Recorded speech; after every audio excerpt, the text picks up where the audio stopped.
Last year, Xiaomi was the first smartphone company to release a new phone, and this year was no different with the new Xiaomi 12 series devices going on sale New Year's Eve. And while last year Xiaomi debuted their 11 series with just one model, this year they announced 3, the Xiaomi 12X, Xiaomi 12, and most notably this, the Xiaomi 12 Pro, which packs a new LTPO display, triple 50 megapixel camera setup, 4nm run Snapdragon 8 Gen 1 chipset, 50 watt wireless charging, 120 watt wired charging, and everything you could think of in the box. With all that said, it's time to deep dive into my extremely detailed full review of the Xiaomi 12 Pro.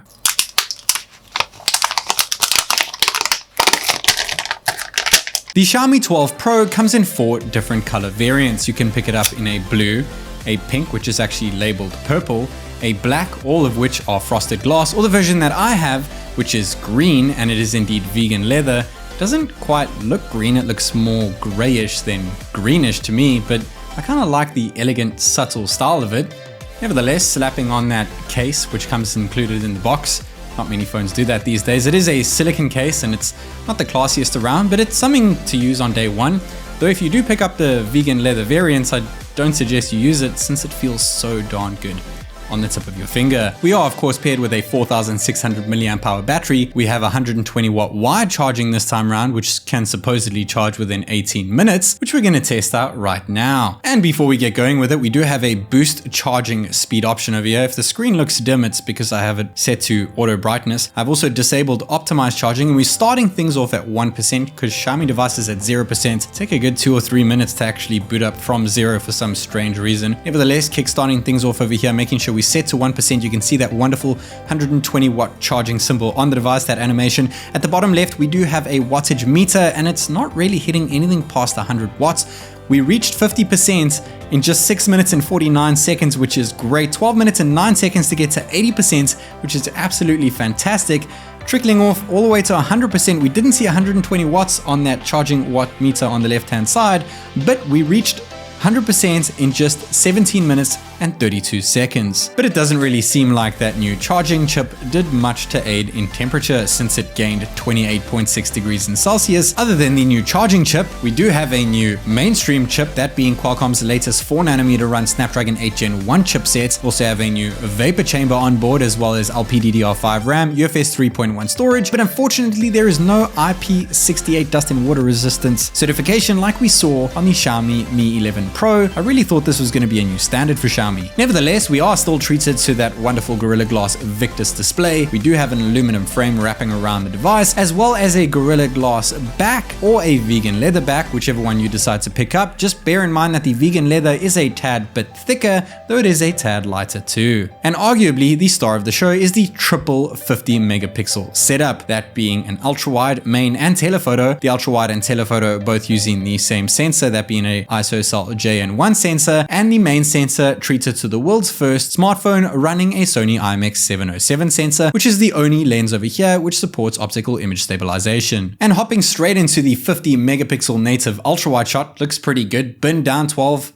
megapixels, 4:1 binning looks even better. 50 megapixel main down to the 4:1 bin looks even better thanks to AI, of course. 50 megapixel telephoto using 2 times optical zoom over here, and binning down for 2 times optical zoom. Once again, you guessed it, looks even better. 5 times digital zoom over here doesn't look too bad. 10 times looks alright. 20 times is still bearable. I've seen worse out there. This is the max zoom that we can actually do. Backtracking to the 50 megapixel ultra wide, binning down the ultra wide over here of this leg. I must say the ultra wide looks really good, but it's not the widest that I've seen around. The main looks fantastic. It does look better with it binned down, but you've also got to remember that it's kind of a gloomy day in Shanghai at the moment, so things don't look quite eye-poppy, and color-poppy that is, but it still seems to use artificial intelligence to get all the colors just right.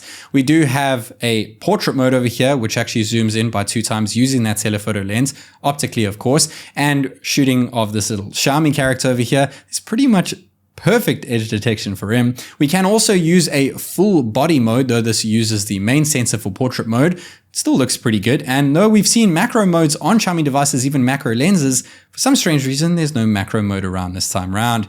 We do have clone mode, which does a decent job, and clone mode for video as well, though capped at 720p and 30 FPS.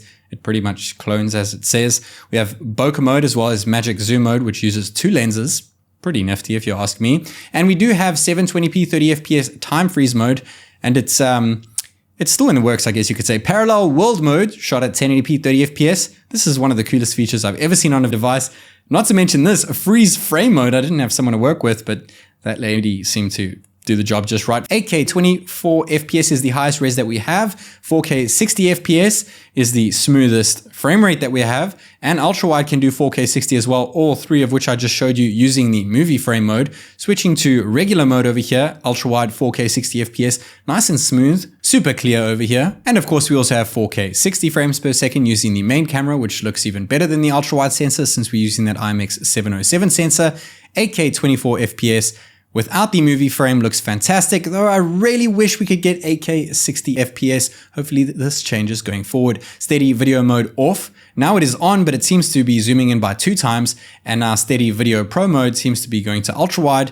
It's not the steadiest video I've seen around, but it does the job. 8K 24 FPS at night doesn't look the best. It's a bit jittery, but in all fairness, it's very bright and super clear. Moving to 4K 60 is when you can see it's not bright, but it is extremely clear, super detailed as well, but it's not that bright, but it's still bright enough, I guess you could say. Here's 4K 30 FPS. As soon as you drop down the frame rate, of course, the thing gets a lot brighter, the video footage that you are filming at.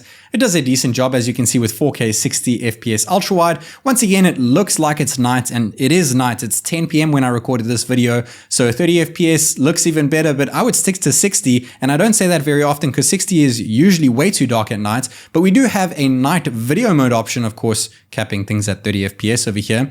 Ultra wide at night looks okay.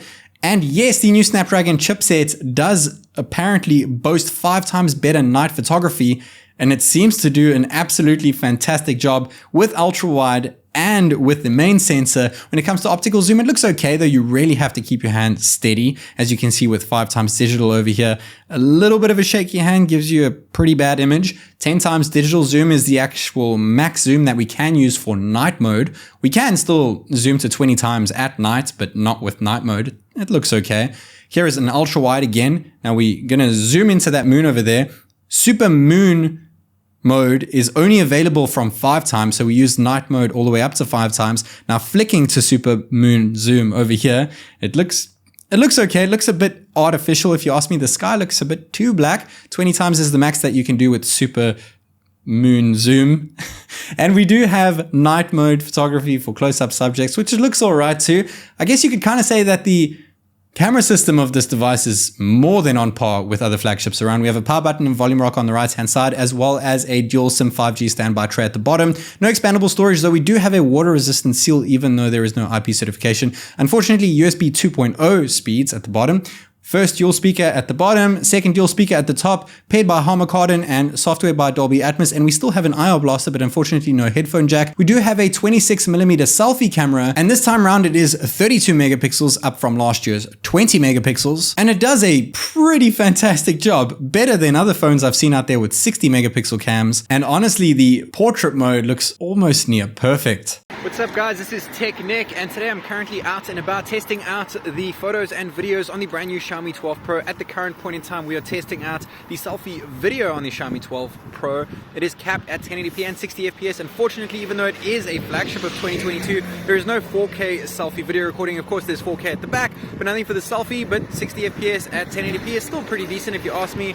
Though 4K would have been nice. Nevertheless, let me know what you guys think of the audio and video quality when recording using the selfie cam on the brand new Xiaomi 12 Pro. While we are capped at 1080p 60 FPS, we can use that 1080p 60 FPS using a movie frame, which is pretty cool. We also have bokeh portrait video using the movie frame, though capped at 720p and 30 FPS. The new Snapdragon chipsets can actually do cinematic video, beam portrait video at 4K, though Xiaomi have just completely neglected that. 1080p 60 FPS video at night, it's pretty much pitch black. You have to use 30 FPS at night if you do kind of want to see yourself. And though we do have bokeh portrait that we can use at night, there is no night mode option for any of the selfie video options. But it looks okay. Night mode off. Using the selfie cam is, I've seen a lot better. Night mode on, I've seen a lot better. And portrait mode at night is arguable. And flash on is the only option you have for portrait mode, which looks pretty terrible. But the selfie cam during the day is absolutely fantastic, though I wish there was a 4K video option. Nevertheless, moving on to MIUI 13, kickstarting things off with an always-on display, which you can see over there, and using our fingerprint sensor over here, unfortunately is not ultrasonic, but it is an optical sensor and it does get the job done. We have loads of different always-on display options, and we have a couple new wallpapers, as you can see over there. This looks pretty fantastic if you ask me, thanks to Beauty of Science. As you can see over here, Beauty of Science. I've actually seen Beauty of Science on Oppo devices, if I'm not mistaken. There is a bunch of them that you can choose from. This one looks absolutely stunning, if you ask me. Probably my favorite wallpaper of all time. And as soon as you open up your device, looking at that wallpaper on your home screen looks fantastic. We have a couple different molten glass wallpapers, which is also new. They look okay. They're not up my alley though. And we still have our super wallpapers, the 5 of them that we saw last year, though they say stay tuned for new releases. I thought this would come with MIUI 13 out the box. I guess I was wrong. I still like the geometry one, and unlocking using Face Unlock works pretty well. But unfortunately, that camera that actually recognizes your face for Face Unlock is not hidden under the display like we saw on the Xiaomi Mix 4. Nevertheless, that display is definitely something new and better than the Mix 4's 2. It is a WQHD plus 6.73 inch LTPO 2.0 AMOLED 20:9 aspect ratio curved display. It is an E5 AMOLED panel, which is supposedly 25% more efficient than last year's E4 panel. And yes, it is not quad curved. Thank goodness I hated the curves at the top and the bottom of last year's Xiaomi Mi 11 series. We are treated to 1.07 billion colors. It is of course a 10-bit display. Not to mention this is one of the brightest displays I've ever seen, reaching a max peak nits of 1500. But unfortunately, the screen to body ratio has actually reduced, and like I mentioned earlier, there's no under display selfie cam. Of course, we do have a WQHD plus 1440p resolution screen with a crazy high pixels per inch rate, LTPO 2.0 display, which can supposedly refresh from between 1 to 120 Hertz. But in my testings, I've only really ever seen 60, 90, and 120. Doesn't really get to as low as 10, never mind 1 FPS. But we do have brightness levels, of course, something standard that you see, sunlight mode, as well as reading mode, which makes your phone kind of look like a Kindle device. We also have a bunch of different advanced settings in terms of colors, adaptive colors, as well as vivid, saturated, or original color. Loads of things you can play around with, including super resolution, AI image enhancement, AI HDR enhancement, and MEMC, which allows for frame skipping in video, as well as the old school dark mode, which you can schedule. And yes, you can have it set to always on, as well as to a bunch of third-party applications. And it does affect your wallpaper with the Google widgets too, which is pretty nifty if you ask me. Of course, we can use it in third-party apps such as Instagram over here, and all first-party apps as well, including the settings app. And switching back over to light mode, which is my preferred one, we are treated to MIUI 13, skinned over Android 12, though it doesn't really seem like Android 12, and it doesn't really seem like a brand new refreshed MIUI 13 software, kind of like a MIUI 12.6 or MIUI 12.8.5.1. Of course, we have Google services, and we have a couple new features, including widgets, though it's only really targeted to Chinese users. And if you want to go to your normal widgets, it can take quite a bit of time to get to. We can use split screen, of course, like we've seen on Android phones for years now. And we can also use mini windows, but we can't use it with many apps, including first-party apps such as Calculator. I can use it on the Notes app though, which works pretty well, and you can fling it around your screen, pop it in the top right corner. And talking about the Notes, the haptics are absolutely phenomenal on this phone, right up there with the best of the best, as well as these speakers, since we are paired with 2 speakers, one at the top, one at the bottom, including Harman Kardon and Dolby Atmos software. So how does it sound against 2 other top dog smartphones?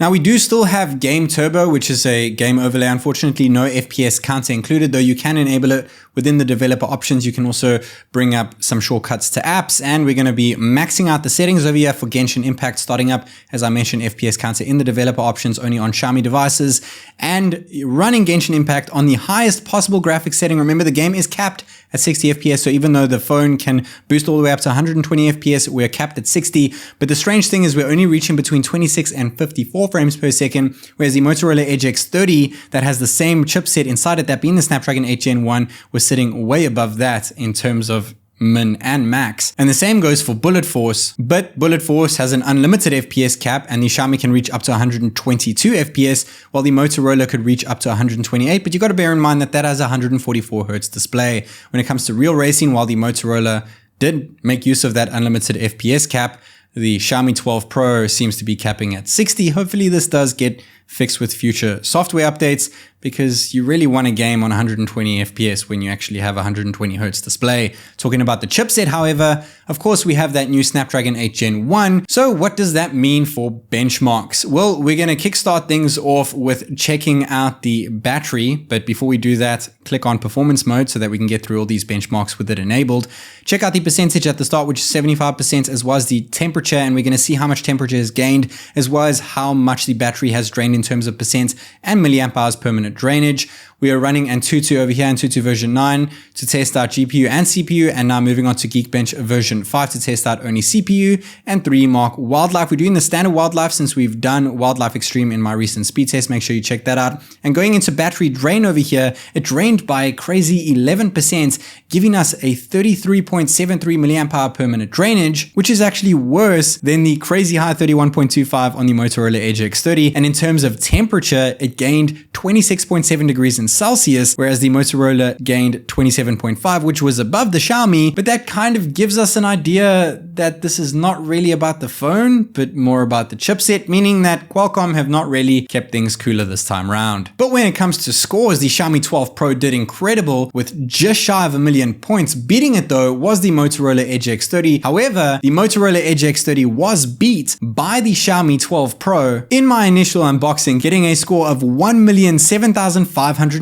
points, which is the highest I have ever seen, but for some strange reason I could not replicate that this time around. And when it comes to Geekbench, though we had a pretty decent single and multi-core score, it was beat by its older cousin, the Xiaomi Mix 4, running last year's Snapdragon 888 Plus chipset in the single core department. And when it comes to 3D Mark Wildlife, the Xiaomi 12 Pro, while it got an incredible FPS of 55.6, was beat by the iPhone 13 Pro Max's A15 Bionic chip, and of course the new king Motorola Edge X30, though the Xiaomi did still do incredibly well, beating the Pixel 6 Pro, its older generation Xiaomi, the Mix 4, as well as the Samsung Galaxy S21 Ultra, but the S22 Ultra is just around the corner.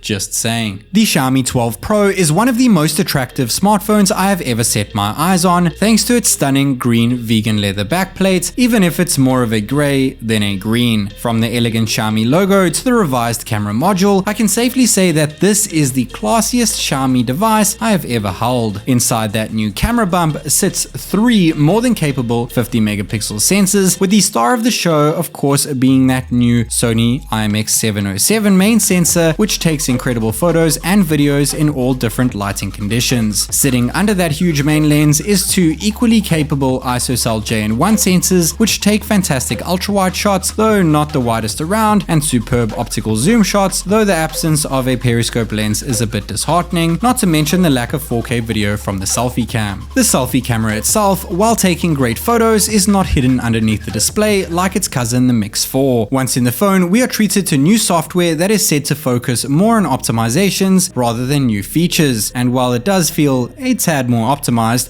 I feel that a new generation of MIUI would have benefited with a fresh new look. Powering the device is the new 4nm run Snapdragon 8 Gen 1 chipset, which pushes loads of pixels through the new WQHD Plus LTPO 2.0 display, and while the new dynamic refresh rate is nice to see, it's not very adaptive, and Qualcomm's new AI-powered sampling doesn't seem to have been used correctly, leaving us with only average gaming performance. Despite not having an under-display selfie camera, this is one of the best displays I have ever seen. It's extremely colorful, very bright, and has even broken records on DisplayMate. Not to mention they have ditched the quad curves, which I am more than pleased about. The battery is unfortunately smaller than last year's Mi 11 Pro, and while wireless charging has dropped to 50 watts, old-fashioned wired charging has now been increased to 120 watts, which allows the phone to be topped up in under 18 minutes. With all that said and done, I still feel like something is missing. Maybe it's the lack of water resistance rating or an under-display selfie camera, or maybe, just maybe, smartphones are starting to get a bit boring. Nevertheless, the Xiaomi 12 Pro is still a fantastic smartphone that checks almost all the right boxes, making it an incredible device to kickstart the year off with. This is Tech Nick, and I'll catch you